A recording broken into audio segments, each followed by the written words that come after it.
Et c'est le moment de la pige.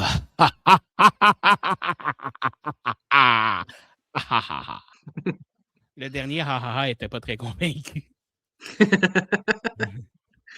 Et c'est le retour de Charlie. Bonjour Charlie.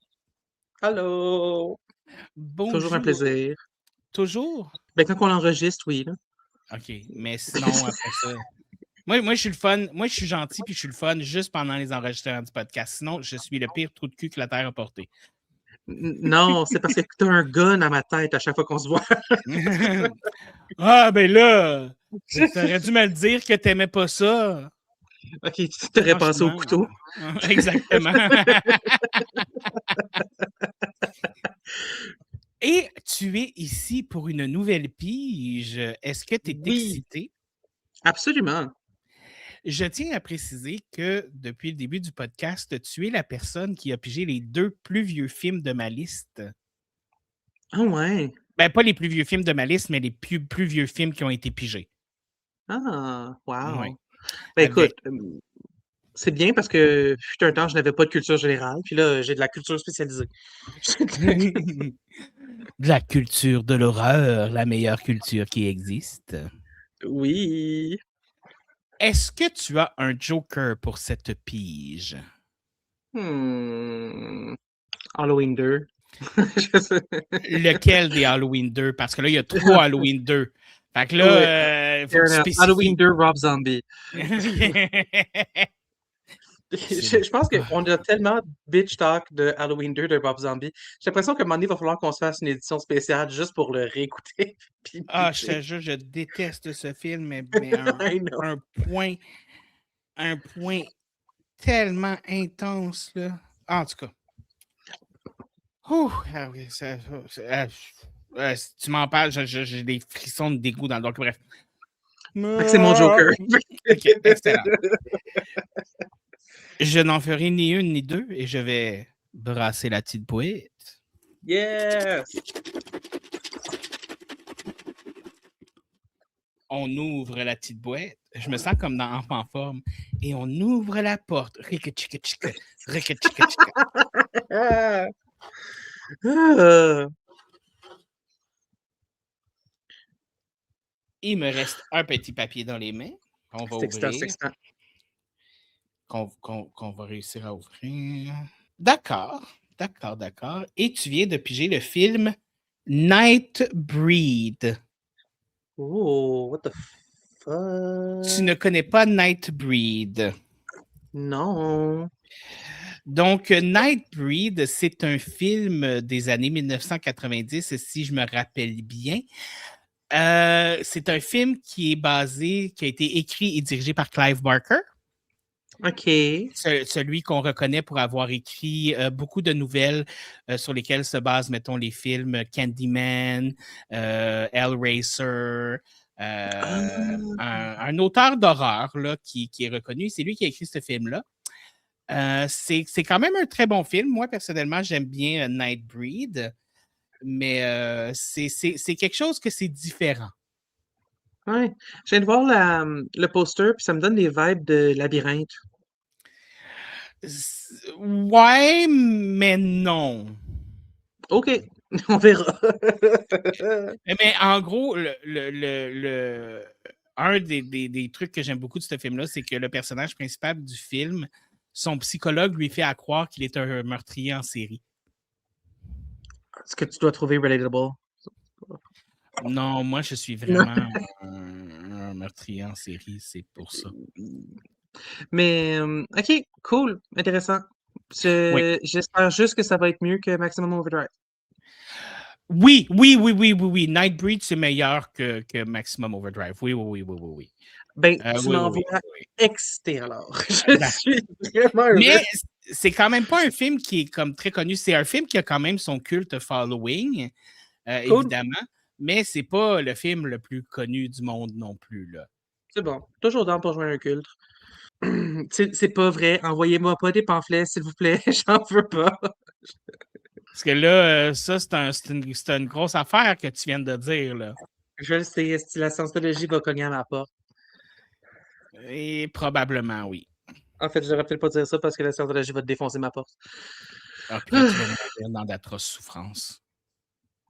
Oui. Ben, c'est quand même niche, mais on a vu des films plus nichés que ça. Oui, non, c'est un peu niché, mais c'est pas si tant niché que ça. Là. Comme je te dis, il y a un cult following. Puis normalement, si tu es un fan de films d'horreur, c'est un film que tu vas quand même connaître. Mhm.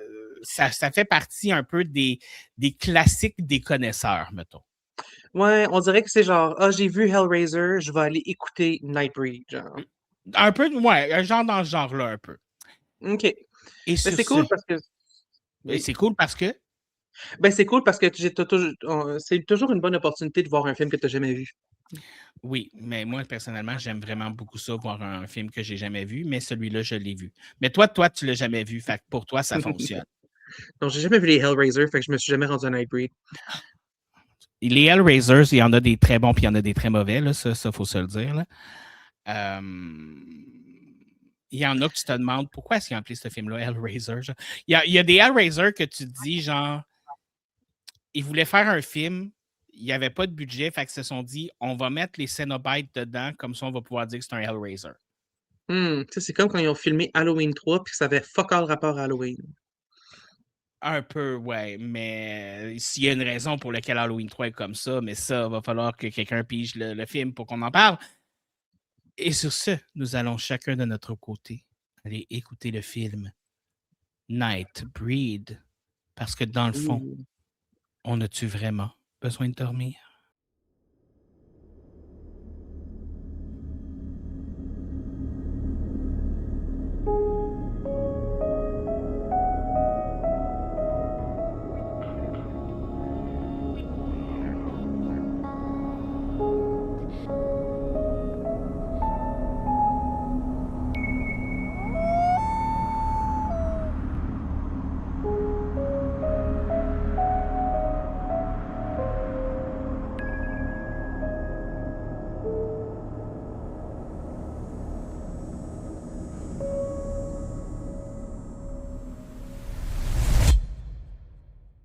Nous sommes de retour après avoir écouté Nightbreed. Mais avant de rentrer dans le vif du sujet, bonjour Charlie. Allô? Charlie. Oui. Comme tu sais, j'aime bien poser quelques petites questions à mes invités parce que... T'es curieux. non, mais ça me tente. Dans le fond, je m'en calisse de vos réponses. C'est juste qu'il faut que je meuble du temps. C'est pas vrai? Donc, écoute, cette semaine, tu as une question expérimentale. Oh. Fuck, Mary Kill. Jason Voorhees, Michael Myers, Freddy Krueger. Fuck for how long?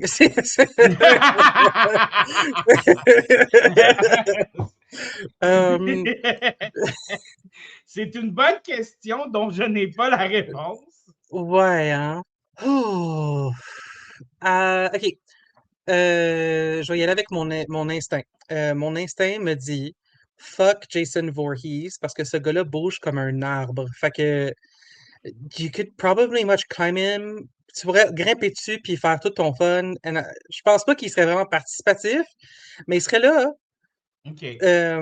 Puis, you know, however slow we get there, il va se rendre au bout. You know what I mean? OK. Ouais. Fait que je vais prendre Jason pour ça. Je vais marier Freddy parce que autant que ce serait fucking horrible, autant que il peut réinventer des dates à chaque fois. Il s'en va dans mes rêves, puis après ça, il m'amène à des affaires différentes, puis il me fait faire des affaires surréalistes, puis tu peux vivre une tonne d'aventures de même. You know? Puis tu tues Michael Myers parce qu'il n'y a aucune émotion, aucun goût, puis pour vrai, ça me tente fuck out. Il n'y a aucun goût. Le seul goût qu'il y a, c'est quand il y a le masque, il tue. Puis après ça, il n'y a pas le masque, puis... Je trouve ça quand même drôle que tu as plus envie de fourrer avec le mort-vivant qu'avec la personne vivante. Pour être fair, Jason est un petit peu semi-vivant. Mais bon, je choisirais mon Jason aussi, là. Tu sais, j'irais pas... j'irais- N'importe quoi qui est Jason. Après, je dirais peut-être Jason 5. Tu sais, là, après qu'il soit empalé puis frappé par le tonnerre, t'es rendu trop loin, là. Tu sais, malheureusement, si tes organes, si tes tripes sont à l'air ouvertes, je peux pas te sucer. C'est la base. Hum, mais il y a moyen de moyenner. Moi, je prendrais peut-être le Jason de Jason X après l'amélioration. Parce que tu te dis, ça a dû tout réparer, tu sais. Ouais, mais en même temps, il y a un petit peu l'air d'une larve mécanique. Moi, c'est le fait que, ok, moi, c'est le fait que, un coup que, ok, il est snatch, là, Ouais. comme, vraiment très cute. Mais, les yeux vraiment rouges, un petit peu pas invitant pour le lit, selon moi. Puis il est aussi juste, il est très reluisant. Ah, il n'y a rien de mal à reluire. Ben, j'avoue, si toi t'aimes tes hommes huilés, that's fine. Ça a l'air que je préfère mes hommes noyés, je le sais pas.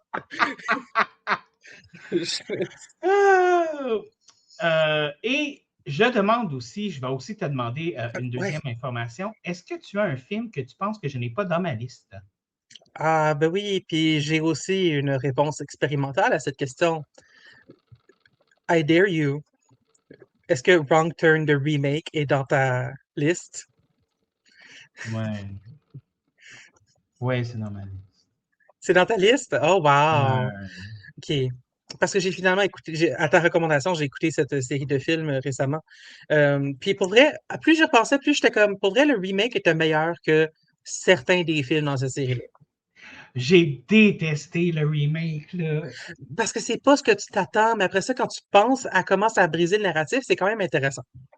Ouais, mais je sais pas. Moi, je voulais le retour de Elisha Dushku, là. Ah, ben oui, mais on veut tous le retour d'Elissa Dushku. Hmm. Elle est où? Mais oui, c'est bien dans ma liste. Donc, Ah, ben j'ai échoué. ça, c'est moi qui fais le bruit de t'as pas réussi. Genre, c'était vraiment dramatique, là. Je pense que c'est la deuxième fois que j'ai pas réussi. Mais c'est quand même une bonne moyenne so far. Oui, oui, oui. Ah. Allons-y. Avant qu'on donne nos notes, je vais faire une petite présentation, une mini-présentation du film, si tu me le permets. Ouais. Euh, Titre anglophone, c'est Nightbreed. Titre francophone, Cabal. Euh, Ah, Film de 1990, dirigé par Clive Barker, écrit par Clive Barker, basé sur une nouvelle de Clive Barker, avec des stars tels Craig Sheffer, David Cronenberg, Anne Bobby, Charles Haid, Hugh Quarshie et Doug Bradley. ouf. Euh, J'ai de la misère avec le euh, nom Doug. Doug, pourquoi? C'est un nom qui est fait pour être en anglais, je pense. J'ai de la misère avec Doug. Je sais pas, moi j'aime bien Doug. Doug, Doug, Dougan. Allez, Doug, viens jouer avec nous. Hein? Non. Excuse-moi. Ça, c'était vraiment. Je suis vraiment désolé à tous mes fans français. Je m'excuse de ce que je viens de faire. Quelle note as-tu donné à Nightbreed? Après considération, pesée, puis après avoir regardé le film, avoir pris des notes méticuleuses et y avoir pensé longtemps, je lui donne une note de 5 sur 5. Oh, shit. 5 C'est sur 5. potentiellement mon film préféré. Fait OK, on s'entendra pas là-dessus. Euh, Wow! j'ai donné une note de 2,5. Ah! The fuck? Ouais. Ouais. Ah! Ah! Hey, contention. Va falloir qu'on en parle. Ouais. Ben, écoute, on, on, on peut rentrer dans le vif du sujet tout de suite et dire What the fuck, qu'est-ce qui arrive dans ce film-là? Ben, c'est l'histoire d'une communauté qui, tant bien que mal, survit à un génocide constant de l'homme blanc. Am I wrong? Oh my God. Non, mais Am I... non, t'es pas C'est... wrong. OK, t'as raison. Fine. OK, c'est- oui, t'as raison. Mais moi, c'est pas là j'allais. Moi, j'allais dans la direction. Le film est tellement, mais tellement décousu. Je suis pas d'accord. Pourquoi? Les scènes, je trouve que les scènes ne sont pas fluides l'une dans l'autre. C'est pas fluide, c'est sec, c'est brutal, c'est. Puis des fois, tu es comme, OK, mais pourquoi tu nous montres ça? Hmm, Puis pas nécessairement pourquoi tu nous montres ça, ou, tu sais, comme, tu comprends l'histoire, comment que ça arrive, mais de la façon que c'est narré, de la façon que c'est placé, de la façon que c'est coupé, de la façon que ça a été édité, j'ai de la misère avec ça. hmm, J'ai de la misère parce que je trouve que de la façon que c'est fait, la narration du film en perd beaucoup. hmm. T'as Je sais pas eu pas. de problème avec le pace, t'as pas eu de problème avec comme. Ben, moi, tu vois, l'affaire, c'est que cette espèce d'ambiance décousue, moi, je l'ai plus lu comme du surréalisme. OK. J'ai vu ça comme il y a plusieurs niveaux d'histoire. Il y a comme l'histoire que comme il y a l'histoire que Boone se conte à lui-même au début, genre. Puis après ça, il y a aussi comme chacun, en fait, a sa propre quête, presque. Le méchant a sa propre quête de trouver les Nightbreed. Le Boone a sa propre quête de devenir, en fait, de réaliser qu'il est un Nightbreed et au-delà de ça, de réaliser sa propre prophétie.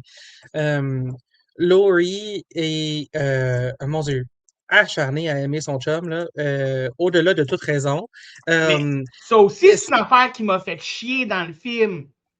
mais c'est aussi une femme qui est imparfaite. Fait que est brave, est intelligente, puis elle fait des affaires stupides, mais elle fait aussi des affaires qui sont, comment je dirais, je sais pas, je trouve ça vraiment intéressant parce que j'ai l'impression que souvent, il y a des femmes, surtout dans les années 90, qui étaient à l'époque, c'est après Buffy, là, des femmes qui osaient être sales, qui osaient comme faire des décisions que tout le monde était comme non, fais pas ça, mais elle voulait le faire parce que ça allait dans ses principes. C'était quelque chose qui n'était pas vu souvent, genre. Puis j'ai vraiment l'impression que c'était un personnage qui était très complet, très dimensionné. Fait que autant que, oui, c'est vrai que comme tu regardes le film, puis il y a des bouts, t'es comme, non, arrête, puis tout le monde te dit de pas faire ça. Mais, je sais pas, ce que je trouvais cool, c'est que autant que Boone et Laurie font des décisions qui vont contre toutes les lois des Nightbreed, autant que je trouvais ça vraiment cool de voir qu'il y a absolument personne qui les empêchait de faire ce qu'ils faisaient. Il était juste comme, non, fais pas ça. Je trouvais ça vraiment cool. Il y a personne qui appelle la police, excepté le méchant. Ouais, oui, OK. Mais toi, t'as pas Mais trouvé ça mal pincé du tout. T'as trouvé que ça fitait. Tu sais, regarde, un exemple. Le personnage du psychologue, là. oui, OK, il est un serial killer dans le but de trouver Meridian, dans le but de détruire tous ces monstres-là. Mais à aucun moment on nous dit pourquoi. ben oui. Moi, si ça dit quelque part pourquoi il veut ça, OK, moi, j'ai pas trouvé ça, j'ai pas compris ça nulle part. OK. Il y a un, Explique-moi ça. OK, il y a un moment plus loin dans le film où c'est après que c'est après que Boone a été accepté comme étant un Nightbreed et Laurie le suit dans le cimetière pour rentrer, là. C'est après que, comme elle se soit fait dire, c'est illégal que tu sois ici, sors. Puis elle est comme, non, je suis belle. Puis elle rentre. Puis euh, euh, elle rentre, puis après ça, juste avant qu'elle explore le quartier résidentiel de Midian, elle s'assoit avec la femme qui est une Nightbreed, qui est comme l'espèce de mère adoptive de la petite loup-garou, là. Ouais, ouais, Puis ouais. j'en ai long à dire sur la petite loup-garou, là. Mais j'ai... Elle s'assoit, puis elle explique que les Nightbreed, pendant vraiment longtemps, ont survécu aux assauts continus des Templiers, puis de la manière dont les Templiers et leurs héritiers ont continué de persécuter les Nightbreed et leur mission. Moi, j'ai interprété ça, puis après ça, tout de suite après, ça coupe au psychologue qui explique qu'il était le psychologue de Boone pour pouvoir trouver Midian. Fait que moi, ce que j'ai interprété ça dans la cinématographie, c'est que le, le personnage du psychologue était un des derniers Templiers. Puis j'ai porté attention. J'ai fuck all compris ça, moi. J'avais Ben, fuck all pas compris ça. je sais pas, il y a des gens qui écoutent le film, il y a des gens qui se fouillent dans le nez, je sais pas quoi te dire. Hey, j'ai écouté le film. J'ai même pas Je regardé sais, mon téléphone. Quand je je regarde des sais. films, là, je regarde même pas mon téléphone. Je te fais confiance. Moi, je regarde mon téléphone parce que je prends des notes.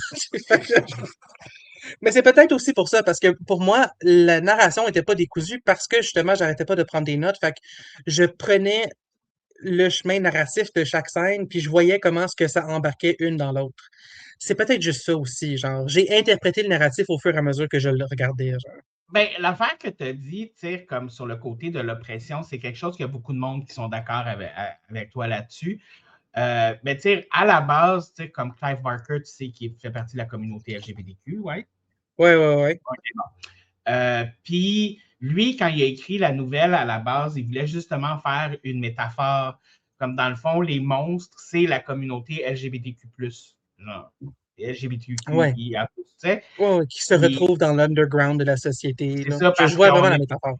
on est toujours chassé, toujours si tout ça, tu sais, comme lui, c'est ça. Fait, mais le film a été, puis dans le sens où de la façon que la nouvelle est écrite, il y a aussi une espèce de tension sexuelle entre le psychologue et Boone. Là.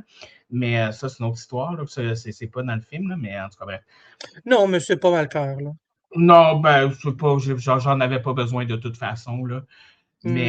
Mais ça, je suis d'accord. Puis ça, c'est l'affaire que oui, j'ai trouvé intéressante du film. T'sais.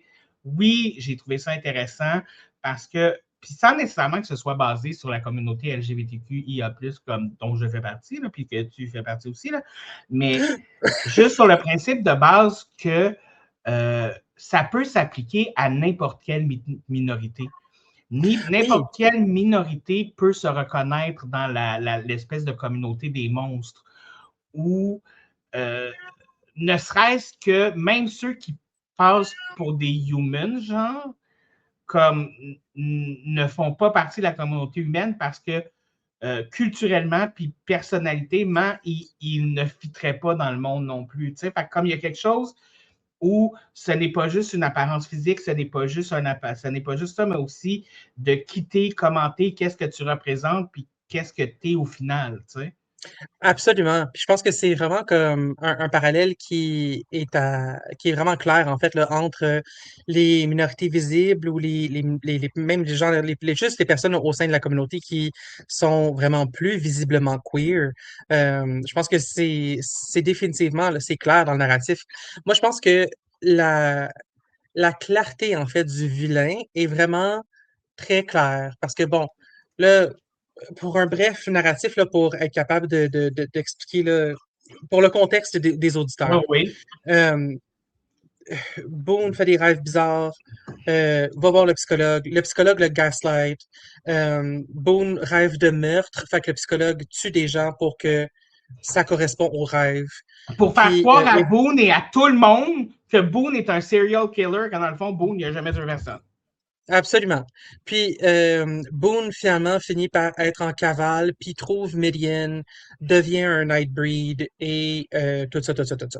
Le point étant, un moment donné, le psychologue finit par tracer Boone, puis finit par rallier la police et plein d'autres amis, ben amis, des méchants là, pour attaquer Midian.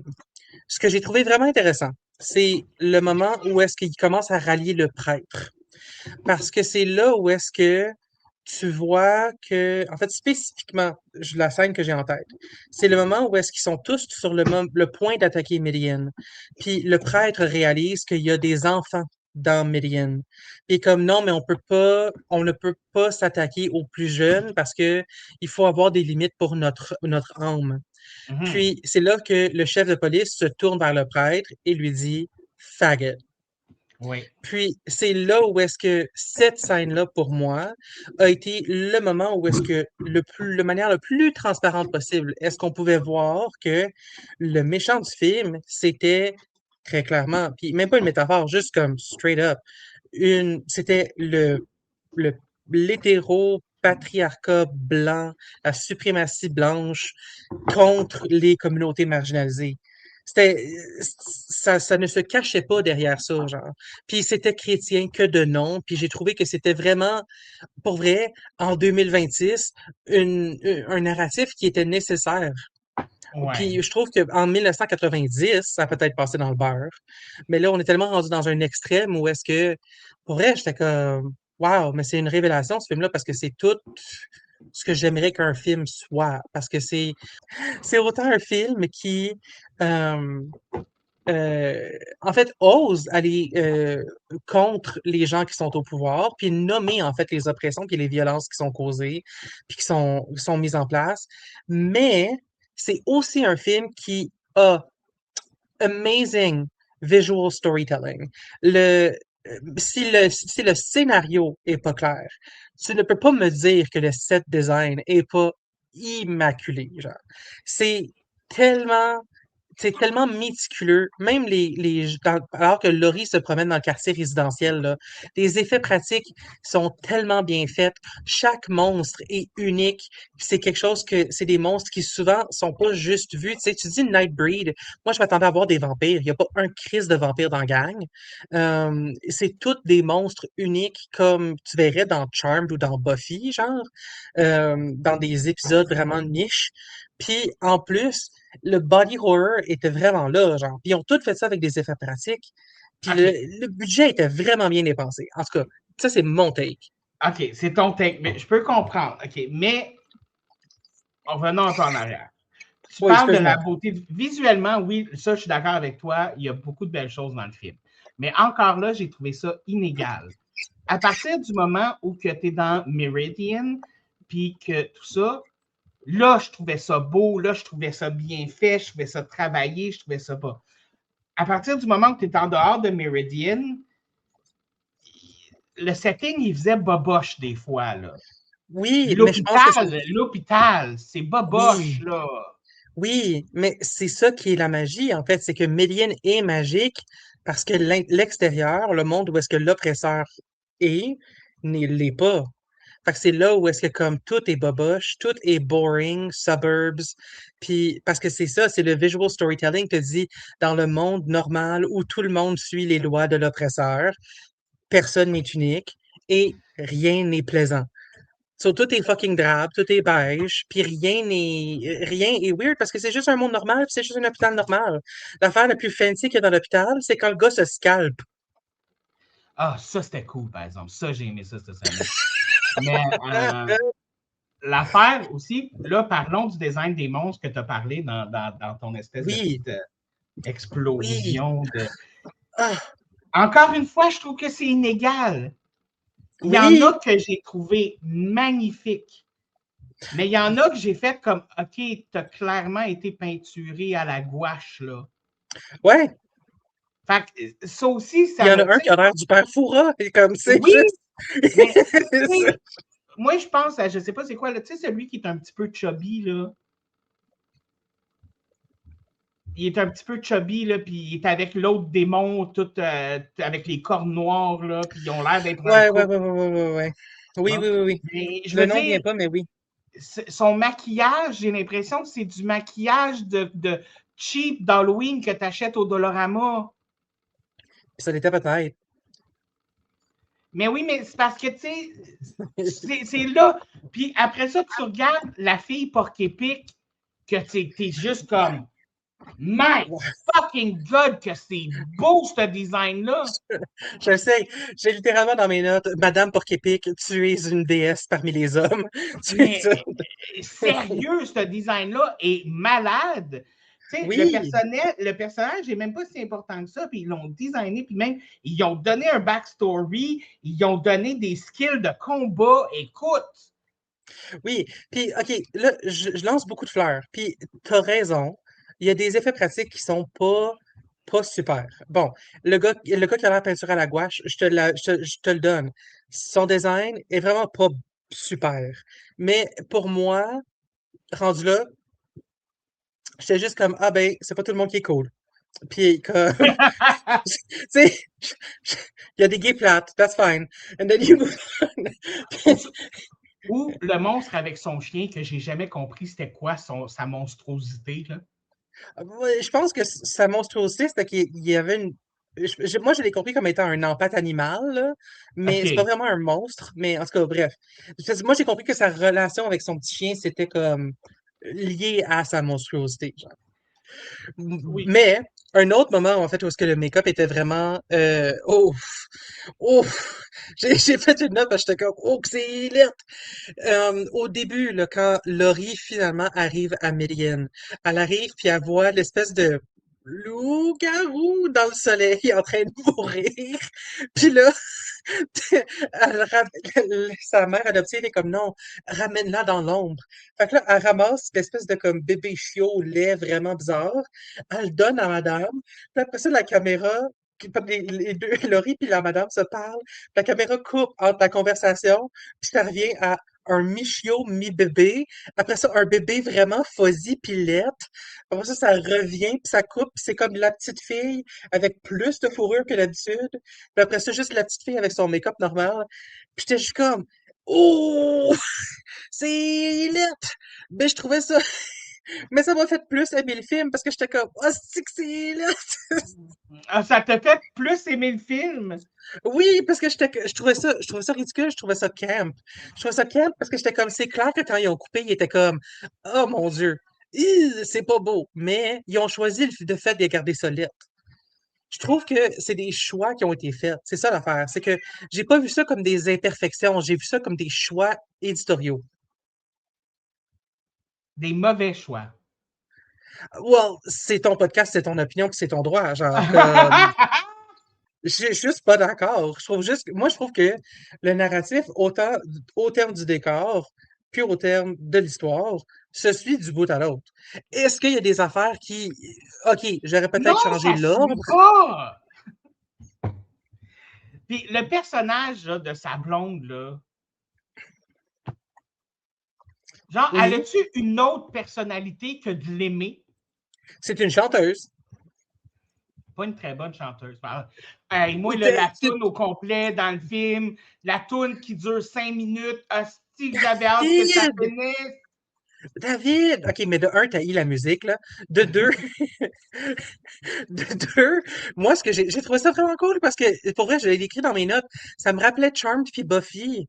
Tu sais, il y a eu des scènes comme ça dans Buffy où est-ce que quand ils sont dans le bronze, puis il y a des chansons interminables, puis c'est très années 90 supernatural horror. Puis comme Charmed, ils ont leur club, puis il y a aussi des performances. Est-ce que chaque performance est fucking bonne? Non, fucking pas. Mais c'est Mais, très iconique pour les années 90. mais chaque performance est meilleure que la performance dans ce film-là. I don't know. It wasn't that bad. Est-ce que je l'engagerais pour mon mariage? Non, je suis déjà mariée, mais comme. Mais you know what I mean? I Je don't think it's l'engagerais that même bad. pas pour ma bar mitzvah, genre. Ben. Je l'engagerais pour mon épluchette de blé d'Inde, là. Moi, moi, j'aime mieux les épluchettes de bananes. On s'entend que. Mais on peut s'entendre tout ensemble sur le gros défaut du film. Le film est centré sur une relation hétérosexuelle. C'est dommage. Ouais, mais ça, on Mais s'en non, ben fout, c'est là. correct. Non, Mais c'est une blague, évidemment. une autre affaire, c'est que, tu sais, au départ, Boone, c'est un humain normal. OK? Il se fait rejeter par Meridian puis par le C'est pas clair, Nightwing. ça. Là, il s'en va, mais sans qu'il y a un des démons qui l'a mordu. Là, finalement, le psychologue a tellement été bon à convaincre les policiers qu'il est un tueur en série qui se fait tuer par les policiers. Mais là, finalement, il n'est pas mort. Non, mais il est même pas bon à convaincre la police. Le Non. policier, Boone fait juste sortir du cimetière, puis le policier est comme Your gun! Puis le You have a psychologue fait juste gun! dire Your gun! Puis après ça, tous les policiers font juste le tirer direct. Il n'y a absolument aucune affaire à faire, mais c'est vraiment très réaliste aussi, genre. Je sais pas. OK. Est-ce que Moi, j'aime le Boone policier était après. pas déjà un Nightbreed? C'est pas clair pour moi. Parce que Boone avait déjà, j'en faisais déjà partie de la prophétie qu'il allait être le sauveur de Midian, éventuellement. Fait que c'est, pour moi, c'est unclear s'il était déjà un Nightbreed ou si le fait de venir à Midian pour y mourir et être mordu par le monsieur, le démon, c'était comme, ça faisait partie de sa prophétie. Ce bout-là n'était pas aussi explicitement clair, mais je trouve que tu peux en induire, en fait, ce que l'histoire voulait dire. OK. Je vois clairement que je donne beaucoup Tu donnes beaucoup de crédit à des endroits. Je donne beaucoup de peut-être pas permission en au avoir. film. Oui. Je donne beaucoup de permission au film parce que j'ai l'impression que c'est un des films que j'ai vu qui n'a pas pensé que son public était stupide. Non, non. Ça, je te l'accorde. Autre affaire qui m'a gossé. Oui. C'est un C'est la première fois qu'on s'ostine autant. Oui. C'est un film par Clive Barker. Oui, je sais pas c'est qui. Le roi du gore, du sanglant, du monstrueux, du dégueulasse. Il a fait quoi d'autre? Hellraiser. Je l'ai pas vu. Candyman. Ah oui, cool. Raw Red Rex. Ça me dit rien. Okay. Ben, c'est surtout un auteur. Il a écrit beaucoup de livres. Puis c'est toujours très dark, c'est toujours très gore, très sanglant, très épeurant. Il y a du body horror, il y a du sang, il y a des Ben, déjà avec Candyman, je vois l'image, comme c'est clair. Ben, si tu connais c'est quoi les Cenobites, puis que tu connais le look des Cenobites, tu peux un peu comprendre aussi, là. Tu sais, Pinhead. Oui, je connais ça. C'est ça, tu sais. Pinhead, c'est les clous, là. Oui, les clous d'en face, oui. Je prends l'exemple Candyman, puis tu sais, bon, je pense là, à la fameuse scène où est-ce que elle reprend conscience, puis là, elle est dans la salle de bain ensanglantée, puis elle retrace la trace de sang pour voir le meurtre que Candyman lui a fait faire et tout, là, comme, tu sais, je vois, en fait, ce que tu veux dire, que Clive Barker est connu pour le sang, pour le gore, pour tout, genre. Mais pour un film dans lequel il y a des meurtres, il y a des morts, il y a des monstres, c'est très soft. Ben oui puis non, parce que, OK, petit shout-out, en fait, pour parler de ce point-là. Là. Au début du film, avant que tu réalises que le tueur en série, c'est le psychologue, la scène pivote vers une petite famille, puis t'as comme t'as comme la mère de la petite famille qui est un petit peu, tu sais, un petit peu grassouillette et tout, là. Elle, là, premièrement, shout out, c'est une des meilleures actrices dans le film, puis elle a eu un rôle qui a duré à peu près genre 1 minute et demie, mais elle l'a vraiment vendu, là. J'ai vraiment aimé sa performance. Ouais, Mais comme tu vois. le niveau des autres acteurs n'était pas si élevé que ça non plus, là, mais très, très Non, bonne mais elle était actrice. meilleure que la plupart. Oui. Ça, je suis d'accord avec toi. La mère de famille était sa coche. Ça, je te donne le point. Ça, je te donne le point. Oui, mais après ça, elle se fait tuer. Puis c'est un des seuls meurtres que tu vois. Le seul autre meurtre qui me vient en tête, c'est quand l'amie de Laurie, que Laurie s'était faite au bar, la suit au cimetière. Puis là, encore une fois, le psychologue la retrouve, puis après avoir couché avec, je sais vraiment pas pourquoi est-ce que tu voudrais coucher avec le psychologue, mais bon, that's just me. Mais en tout cas, elle la retrouve, puis comme l'égorge, puis la met à l'arbre. Là. Mais Oui, comme, mais tu le vois même pas. non, mais elle trouve le corps. Mais Oui, l'affaire, c'est ça que j'ai trouvé cool, c'est que, bon, est-ce que c'est aussi ensanglanté que ces autres films? Non, mais euh, même si je prends Candyman en exemple, tu vois pas la scène du meurtre. Tu vois les résultats de la violence, puis l'impact que ça a sur le narratif. Puis les autres, tu vois un exemple des 6 meurtres que le psychologue a tué a fait pour Boone, pour Framey Boone, mais c'est parce que la violence sert le narratif et non le narratif qui sert la violence. non, je peux comprendre ça, mais je C'est veux un film dire, d'horreur, pas un film de slasher. tu fais un film, ça a été vendu comme un slasher à la base, imagine. Non, ça, c'est du mauvais marketing. Là. Non, mais pour vrai, là, quand ils faisaient les pubs, quand le film était au cinéma, ça publicisait le film comme un slasher. Non. Pour moi, c'est une romance d'horreur. Mais ça fait partie d'une des raisons pourquoi le film a floppé, parce que les gens s'attendaient à voir quelque chose puis ils ont vu autre chose. Là. Oui, clairement. Mais ce que j'essaie d'expliquer par là, c'est que justement, tu amènes le point,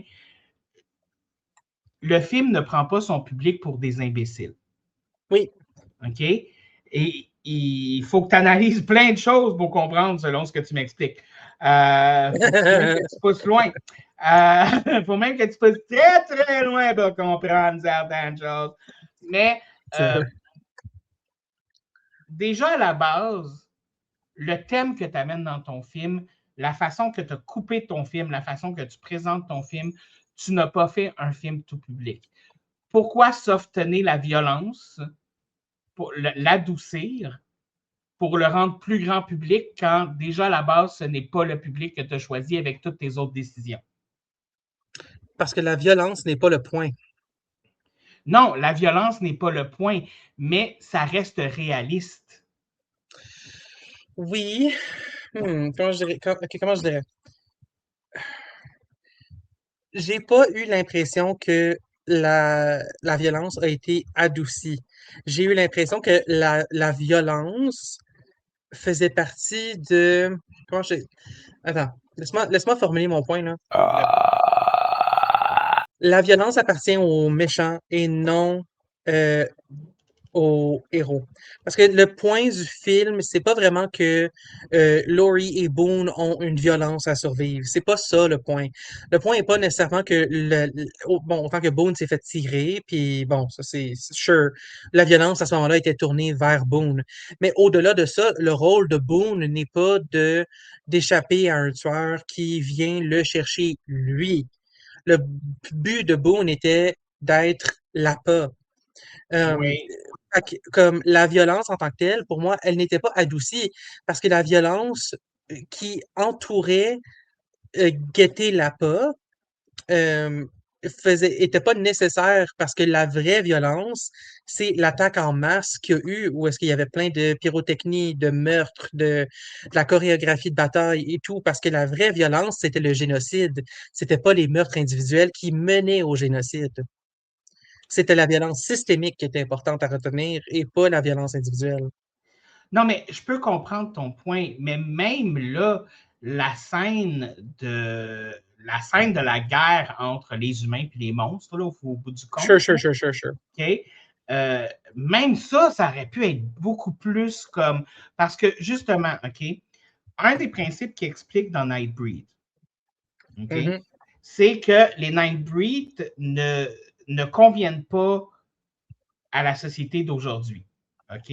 Parce qu'ils n'ont pas le même système moral, ils n'ont pas les mêmes besoins, ils n'ont pas le même système mental, ils n'ont pas le même système de qu'est-ce qui est bien et qu'est-ce qui est mal, dans le sens où des choses qui peuvent être mal en société, pour eux, c'est la nature de ce qu'ils sont, c'est la nature de ce qu'ils sont, tout ça. Alors, dans une scène de guerre, ces monstres-là devraient embrasser ce côté-là d'eux et ils ne devraient pas se battre contre des humains, mais de façon humaine. Moi, c'est l'impression que j'ai eue.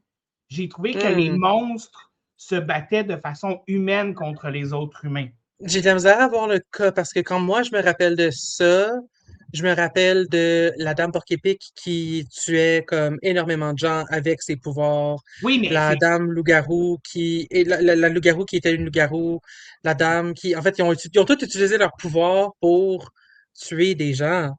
La seule affaire, c'est bon, le démon qui comme fait juste continuer de mordre, là, c'est pas super génial. Là. Je vais t'avouer que c'est vrai qu'il y a du manque d'imagination dans les monstres. Puis la manière dont le fighting s'est fait. Après ça. Le seul personnage que je trouve qui s'est battu comme un monstre, c'est justement la femme porc-épic.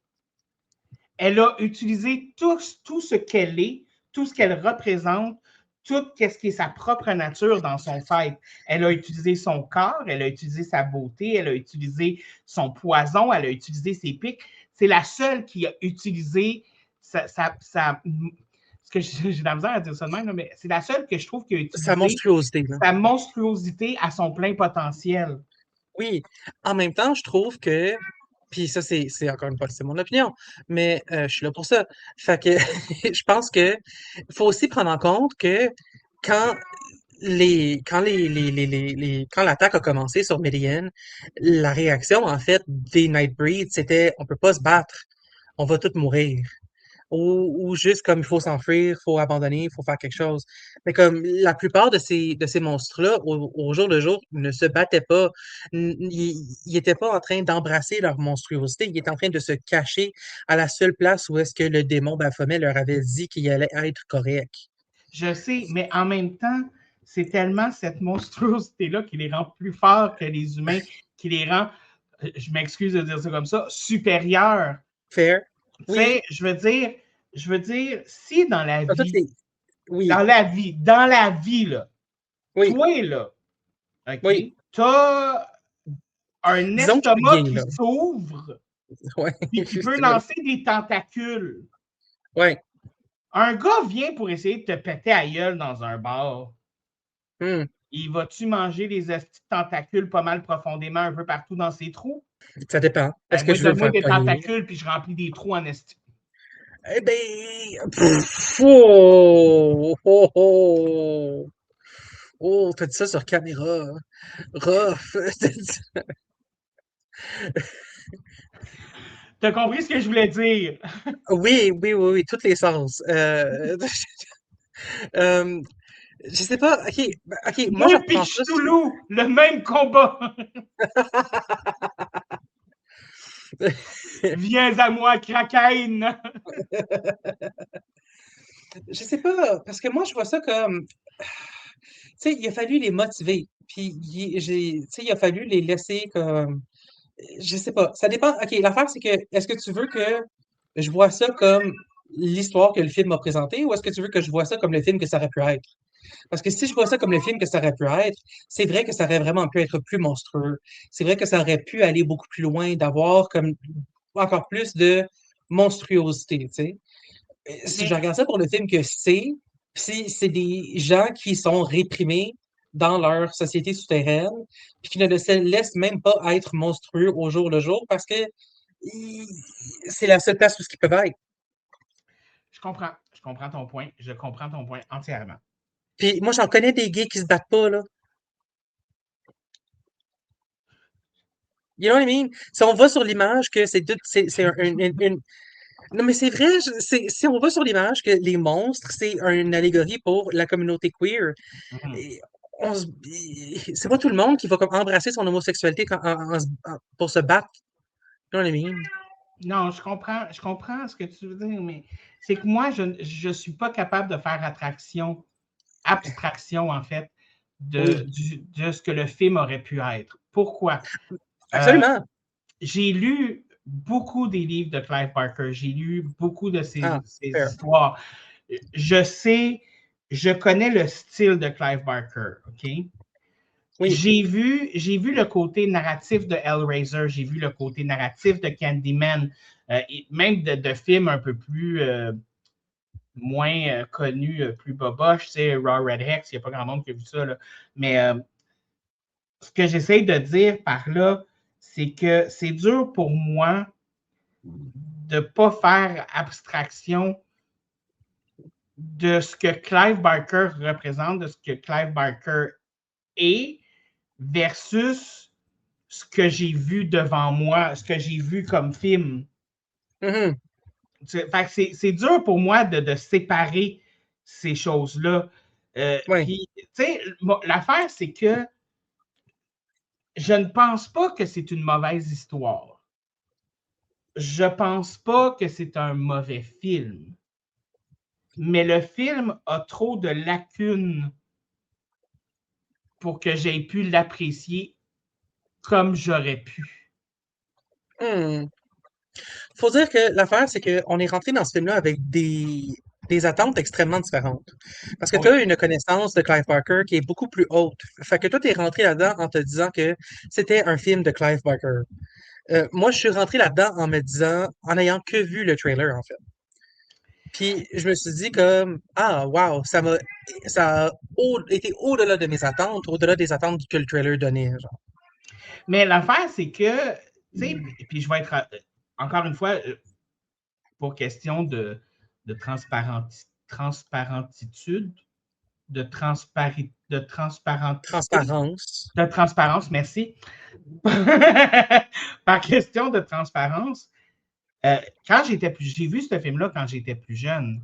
Et Oh. quand j'étais plus jeune, ce film-là, j'étais un peu dans le même esprit pensez-toi, où j'étais wow!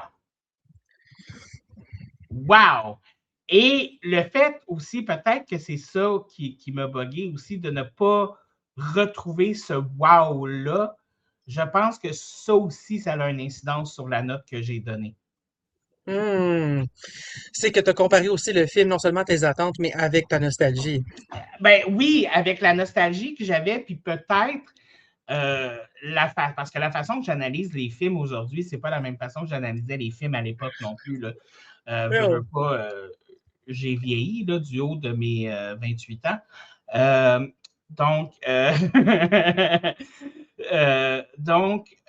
ça aussi, ça fait partie de la balance, veux pas, parce que pour vrai, le fait que je pense que j'avais aussi des attentes par rapport au film du souvenir que j'avais du film, du souvenir à quel point j'avais aimé ce film-là. Et le film a un cult following, puis déjà à la base, c'est pas tous les films qui ont des cult following, puis pour qu'un film ait un cult following, il faut qu'il y ait quelque chose dedans de plus que qu'est-ce qui existe. Tu sais, je veux dire, c'est rare que des nouveaux films de nos jours vont se cumuler un cult following versus comment que ça se passe dans certains films. Puis c'est sûr que tu ne cultives pas un cult following en l'espace de 1, 2, 3, 4 ans, là, mais tu comprends ce que je veux dire pareil.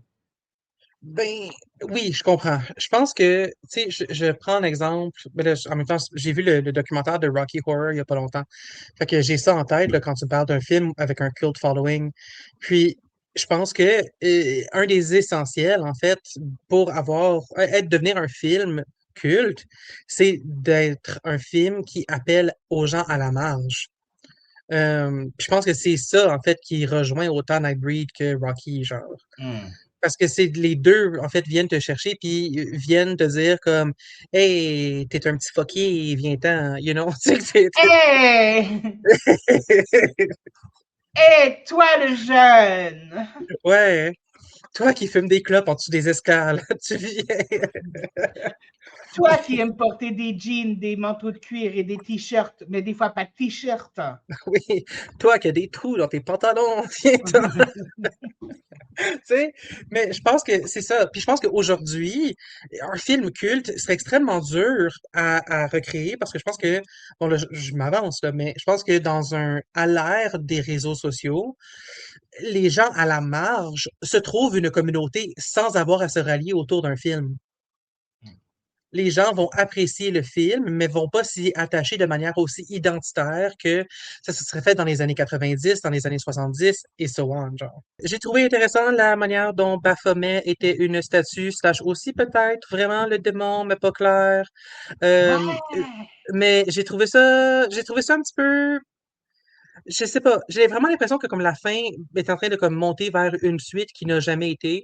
Mais je serais quand même down qu'il y ait une sequel faite aujourd'hui, ça serait vraiment cool.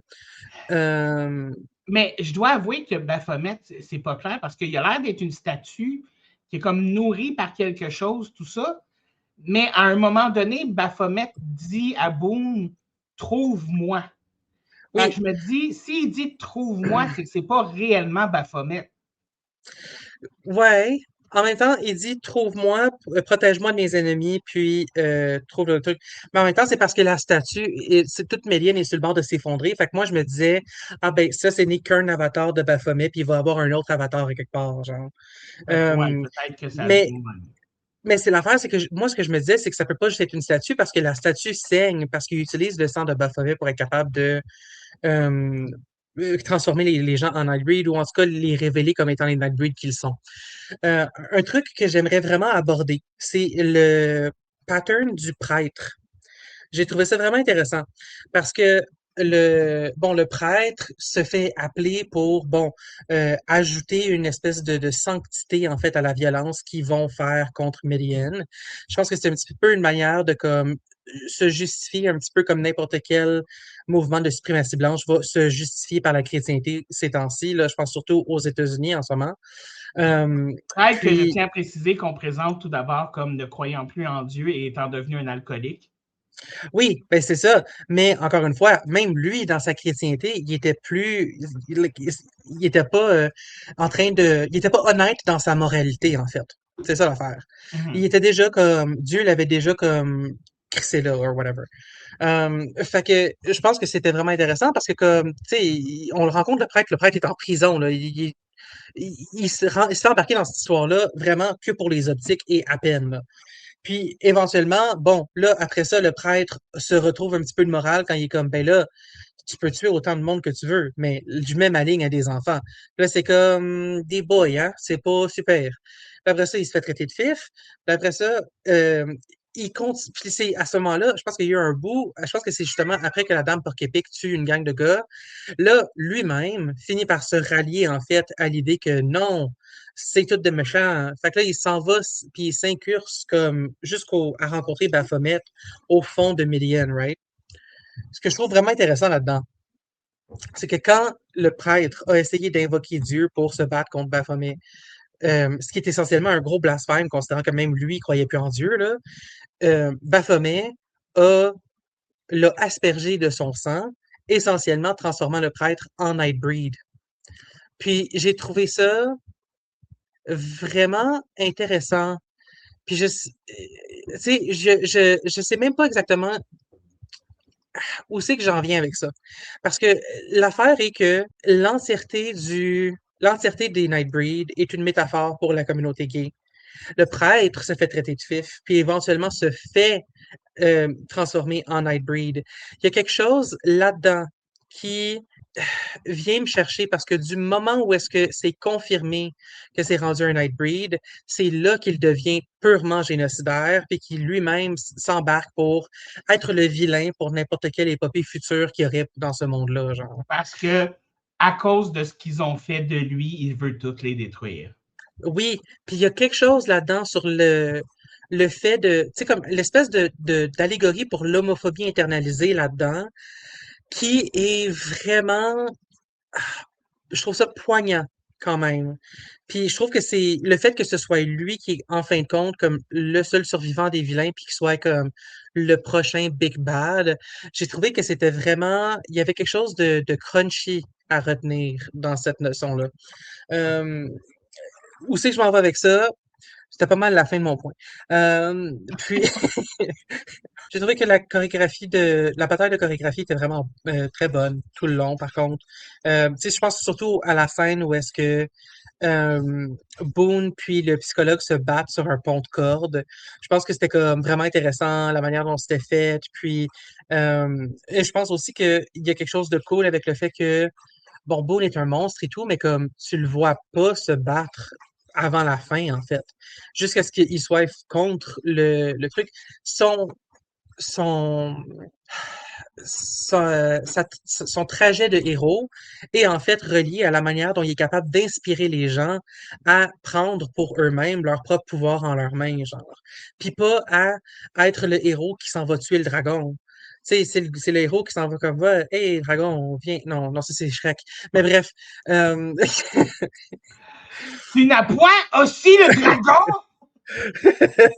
Mais le dernier point, j'ai trouvé ça vraiment cool, la manière dont le film a fini. Parce que, bon, OK, c'est un petit peu bizarre. Là, l'idée que, comme, tout d'un coup, Boone puis Laurie sont sur le top d'une colline, j'étais comme, what the fuck? Mais ce que j'ai trouvé vraiment cool, puis c'est là où j'ai trouvé que c'était vraiment très subversif comme film, hein, c'est que on retombe à nouveau dans le trope de euh, femme qui sort avec un monstre, puis qui est comme, mais fais de moi un monstre, comme ça, on va pouvoir être ensemble. Puis lui qui est comme, non, je ne suis qu'un monstre, je dois partir, non, tu es trop innocente. Puis comme, au lieu de faire comme Bella et Edward dans Twilight, puis d'étirer ça pendant fucking longtemps, puis qu'elle qui supplie, puis qui supplie, puis qui supplie, fucking Laurie, quand il dit non, puis il dit non, je pars, elle est comme, ok, cool, puis elle se tue. Elle se poignarde, drè là. Puis j'étais comme, ça, c'est une femme qui prend les choses dans ses mains. Ouais, non, mais Puis, elle savait clairement qu'elle allait pas la laisser mourir puis qu'elle allait la transformer en monstre, là. oui, mais j'ai trouvé ça cool qu'elle call out son hypocrisie de non, toi aussi, tu veux pas qu'on se sépare. Réglons Non, le seul problème qui fait qu'on se sépare. c'est de la J'ai trouvé ça manipulation. vraiment cool parce que, encore une fois, je trouve que souvent, dans les femmes, dans les films, surtout dans l'horreur, sont soit vues comme étant genre la badass qui survit comme in extremis ou la nunuche. Puis elle est imparfaite, mais elle est aussi complète. Elle est obstinée. Elle ne se laisse pas être abandonnée. Elle a fucking, elle a suivi elle a suivi Boone jusqu'à Midian, brisant toutes les lois, et aussi, elle est aussi responsable que Boone pour la fin de Midian. Puis elle décide non seulement de devenir un monstre, mais après ça, elle est comme, ben ensemble, on va reconstruire un nouveau Midian. On va prendre soin de ces gens-là ensemble parce que c'est notre faute. Puis elle a pas juste laissé Boone porter le blanc, ben Cavale à ce point-ci, là, porter le blanc. Moi, ma Non, théorie là-dessus, c'est juste qu'il y avait une crise de bonne queue. probablement. Probablement. Cabal, c'est pas un bon nom. Puis la scène où est-ce qu'il prend les pilules que le docteur lui donne, puis il est en train d'halluciner raide, là. Oh! Ça, c'était. Puis il y a un moment où j'étais comme, mais quel film que je regarde? Puis après ça, Mais j'ai juste fait. il est Après ça, j'ai juste fait. assis, Ah, ben, je vais halluciner avec toi, d'autres, c'est correct. mais il est assis dans sa chambre, puis il hallucine, lui, qui fourre avec sa blonde. Puis je suis comme, de toutes les choses que tu pourrais halluciner, tu sais, comme, aie un peu plus d'imagination, là. Ben, c'est pas juste ça, parce que il hallucine aussi qu'il est en train de brûler tous ses effets personnels. C'est comme, pour moi, j'ai lu ça comme une manière de comme, OK, encore une fois, Charlie lit trop dans le livre, mais dans le film. Mais moi, j'ai vu ça comme étant, c'était une hallucination de dépersonnalisation, genre. C'est pour ça qu'il brûlait tous ses effets personnels, qu'il brûlait tous ses papiers d'identité parce qu'il était en train de, comme justement, perdre son identité parce qu'il venait juste de se faire dire, yo, t'es un meurtrier, puis il était comme, oh, c'est pas l'image que j'ai de moi, fait que je perds tout sens. Puis après ça, à la fin, c'est Laurie qui fait que qui est en fait son identité, qui est son humanité. Est-ce que c'est sain de nécessairement dire que toute ton identité et ton humanité est dans ta blonde? Non. Mais c'est les années 90. J'y donne j'y donne un petit peu Moi, de jeu. moi, mon personnage préféré, c'est Narcisse. Narcisse? Le gars dans l'hôpital là, qui s'arrache la tête puis qui est là plus loin dans le film. Là. Oui, oui, oui, oui, oui, oui, oui, oui. Je m'attendais tellement pas à ce qu'il revienne, là. Quand il était comme, ah oui, Midian, puis là, il se scalpe, puis j'étais comme, bon boy, ok, bye bye. Puis après ça, il revient plus tard, puis il était vraiment un Nightbreed, puis j'étais comme, wow, le fou avait un but. Suite à notre conversation, est-ce que ta note a changé? Je maintiens mon 5. J'ai donné 2,5. Je dois avouer que j'ai peut-être jugé un peu durement. Je suis prêt à monter à 2,8. Hey, amazing. Mais tu sais, comme je dis, c'est pas un mauvais film. Puis je pense que c'est un film qui mérite à être vu une fois. Ouais. Mais je ne le recommanderais pas à tout le monde. Je sais qu'il y a des personnes, si je leur recommande ce film-là, ils vont venir me voir après et ils vont faire David, what the fuck. C'est vrai. Moi, j'ai recommandé ce film-là à 2 personnes so far. Puis est-ce qu'ils t'ont dit what the fuck? Non. Mais il y en a eu, en fait, il y a une personne qui a acheté le VHS. Qui a été Oh. dans un truc de VHS spécialisé pour trouver Nightbreed en VHS, puis qui l'a acheté. Wow, OK. Motivé? Queer. Ouais. Est-ce Est-ce que tu m'as préparé? Ouais. La Cabal, by the way, c'est le titre de la nouvelle que Clive Barker a écrit. OK. Ça ne s'appelle pas Nightbreed, ça s'appelle Cabal. Clive Barker voulait appeler le film Cabal, mais les studios ont refusé en disant que le titre ne ferait pas de sens. Ben, le film fait du sens s'il écoute le film, mais bon, je comprends. En même temps, pour vrai, Nightbreed, c'est vrai que ça m'a attiré plus comme titre que si le titre aurait été Cabal. Ben moi, Cabal, ça me fait penser au bracelet rouge, là. C'est exactement ça. C'est ma seule point de référence pour une Cabal. Fait que c'est pas génial. Moi, mon autre référence à Cabal, c'est aussi le personnage de Mortal Kombat, là, mais tu sais, chacun ses références. Ah, I don't know her. Tu sais, celui qui court vraiment vite, là. The Flash? Non, il court vraiment vite, puis il fait flou, puis là, tu tournes sur toi-même, puis là, il t'attaque avec 2 espèces d'armes que je sais pas comment appeler, là. Ça me dit fuck all. Ouais, puis sa face, c'est un masque. La moitié des personnages dans Mortal Kombat leur face un masque. Mange marais. Dis-moi que dis-moi que j'ai tort. Dis-moi que j'ai tort. Donc, est-ce que tu as fait une critique en 3 phrases et 3 phrases? Oui, professeur, j'ai fait mes devoirs. 2 amoureux sont emportés dans le chaos cinématique des Nightbreed de Midian, société surnaturelle qui survit à un génocide dans les catacombes d'un cimetière croisé d'une twist gender-bent de l'histoire d'Orphée et Eurydice. Ce que Princess Bride est à la fantaisie, Nightbreed est à l'horreur. OK, cette phrase-là, je veux que tu me l'expliques. Quand je pense à Princess Bride, je pense à un moment de fantaisie, right? Fait que c'est un fantaisie qui est mis à l'extrême. Le set design est extrêmement féerique, extrêmement méticuleux dans les détails aussi. Tout est en jute, en tissu, et comme même les débris, les ruines, les roches, il y a une attention aux détails dans chaque élément de fantaisie qui était extrêmement, pour moi, équivalent au niveau de détails que je voyais dans les catacombes de Midian. Tout le set design du monstre, autant que Princess Bride a un set design élaboré de fantasy, autant que Nightbreed a un set design élaboré de l'horreur. Mais est-ce que Princess Bride est autant une fantaisie, très fantaisie? Non, c'est une histoire qui est en tant que telle, moulée par l'histoire d'amour qui est au cœur, parce que c'est pas un film de fantaisie, c'est un conte de fées. Nightbreed, c'est un conte de cauchemar. OK, j'aime ça. Il n'y a pas eu de suite. C'est vraiment ça, là, Nightbreeder. Nightbreeder. Mais pour vrai, c'est vrai que le film, de la façon qu'il est seté, il est seté pour créer des suites, tu sais. Ouais, en même temps, c'est basé sur une nouvelle. Fait que je pense pas qu'ils ont jamais vraiment fait le film d'une manière à s'attendre à faire une suite. Mais si le film n'aurait pas été un flop commercial, clairement qu'il y en aurait eu, là. C'est vrai. En même temps, c'était dans le bon temps. Hein.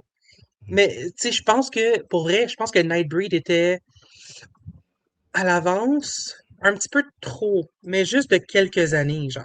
Parce que tu regardes comme, déjà à partir de comme, bon, j'ai l'impression que Buffy et Charmed, les deux ont commencé en 97. J'hallucine peut-être, là. Mais comme, tu sais, Autour de là, là. Nightbreed serait sorti un petit peu plus tard, puis l'audience aurait été prête pour. Puis ça aurait fait feu, genre. C'est juste que c'est sorti, puis ça a pogné un public culte parce que les gens qui se reconnaissaient, c'était les gens qui se reconnaissaient dans la marginalité, genre. Pas genre, C'est vrai. ouh, monsters are cool, you know?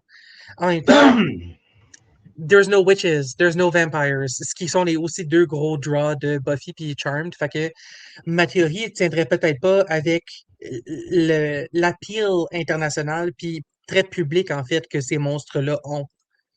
Mais Parce que encore les là, monstres dans Nightbreed sont très nichés, genre. on n'a pas vu tous les monstres dans Nightbreed, puis on n'a pas vu tous les monstres qui existaient. Fait que peut-être qu'il y a des vampires aussi, là, on ne sait pas. Oui, puis il y a peut-être d'autres petits-enfants laids, I don't know, like, probablement. Exactement.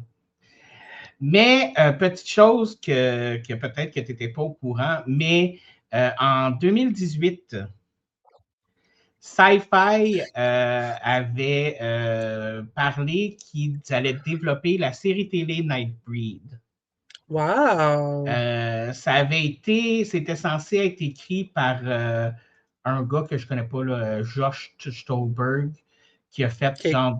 qui a fait comme qui a écrit Jigsaw, Spiral, Sodis, Piranha 3D, Sorority Row, Good Luck Chuck.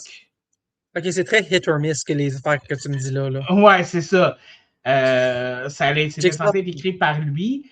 C'était censé être réalisé par Michael Dougherty, qui a réalisé quand même des choses un peu plus genre Trick or Treat, Krampus, X-Men Apocalypse. Mais ça, tu vois, c'est intéressant parce que ça aurait été visuellement une continuité, en fait, avec le film, je trouve. Ouais. Mais il y a quand même eu des bonnes choses, mais on n'en a plus jamais entendu parler après. On ne sait pas si c'est toujours en projet, on ne sait pas si ça va avancer un jour ou si ça arrivera juste jamais, là.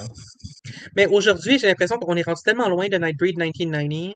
Je sais pas s'ils voudraient recommencer de zéro puis refaire le film ou s'ils voudraient faire une suite au film. En tout cas, Ben, tu vois, ce moi, serait juste vraiment différent. j'aimerais ça qu'ils refassent l'histoire du film, mais en mode série télé, ça enlèverait peut-être justement le côté décousu où on pourrait avoir peut-être des éléments qui nous manquent, des éléments que Hmm. je trouvais qui manquaient. Peut-être que justement, peut-être que pour l'histoire que c'est, peut-être qu'un film, c'est trop court pour l'histoire que c'est.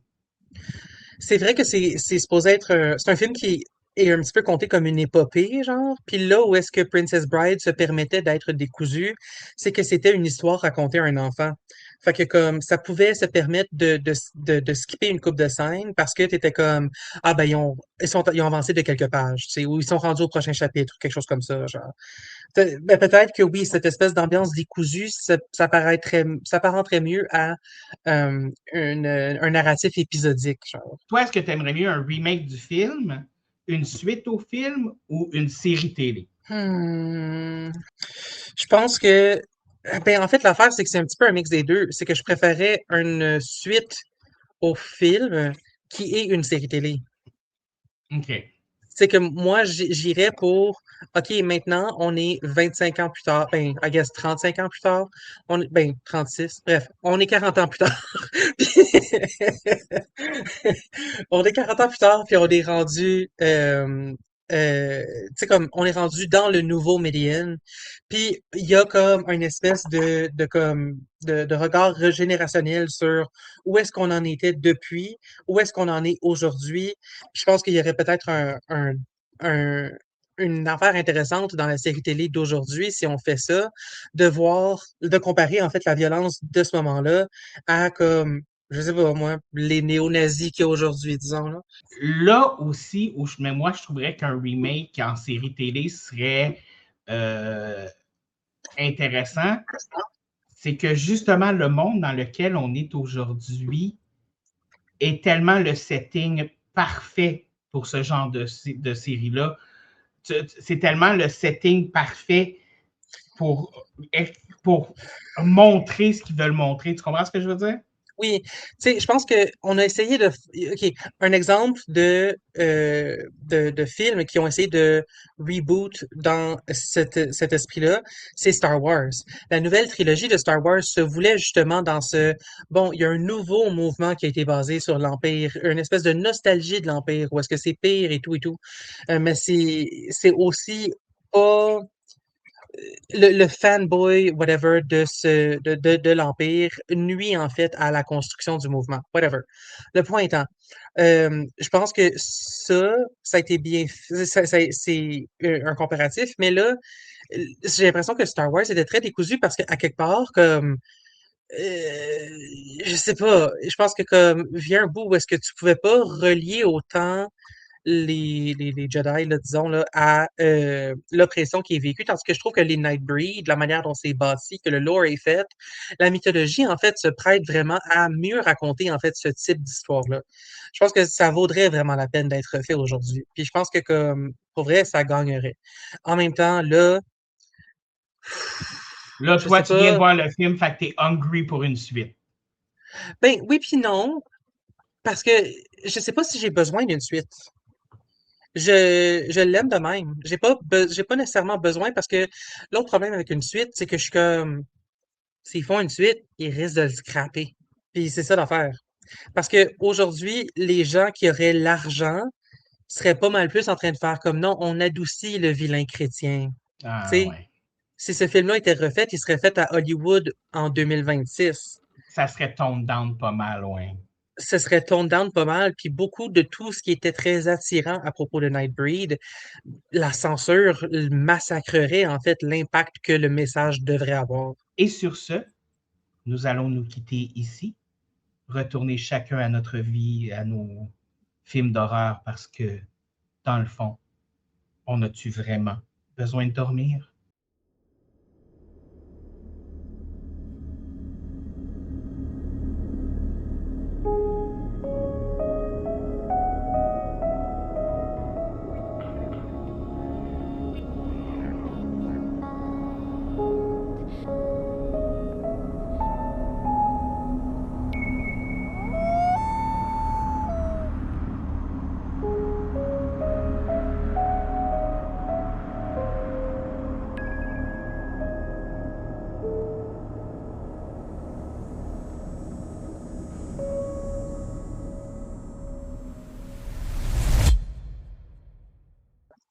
Je dirais.